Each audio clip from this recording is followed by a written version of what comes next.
House-backed spending cuts bill is slicing some $9 billion in funding for public broadcasting and foreign aid. It passed the Senate in the wee hours of the morning. The bill still faces a major hurdle making it past the Republican-controlled House. Capitol Hill correspondent Erik Rosales reports. Erik. Good evening. It was a long night in the Senate during a vote-a-rama session as Republicans beat back a number of amendments from Democrats trying to restore funding to public broadcasting and even foreign aid. In the end, senators approved the DOGE cuts, taking back money that was already allocated by Congress. Republicans say reining in federal funding is why Americans voted them in charge. It's not so much about the $9 billion as the fact that it's a cut, that it's the first time in 35 years that the Congress of the United States has done this.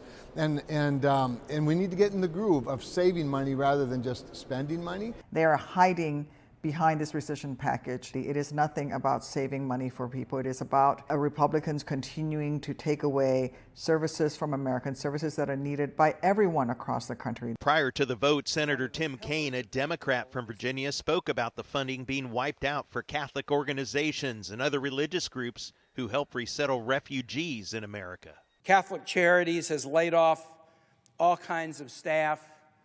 The families at my church, they come up to me after Mass on Sunday and they're so frightened about what might happen because many of them have families still in refugee camps. As for the cuts to public broadcasting, the CEO of NPR said in a statement, quote, nearly 3 in 4 Americans say they rely on their public radio stations for alerts and news for their public safety. Prior to the Senate passing the bill, funds were restored to a program to fight AIDS in foreign countries known as PEPFAR. However, the Trump administration has accused the program of using some of their funds for abortions throughout the world. The bill now moves to the House, which approved an earlier version last month. They're doing this in large measure because of the failures of Elon Musk and DOGE. He promised he was going to save $2 trillion from waste, fraud, and abuse. He never presented a single case of actionable fraud, and now instead of $2 trillion, they're focused on $9 billion.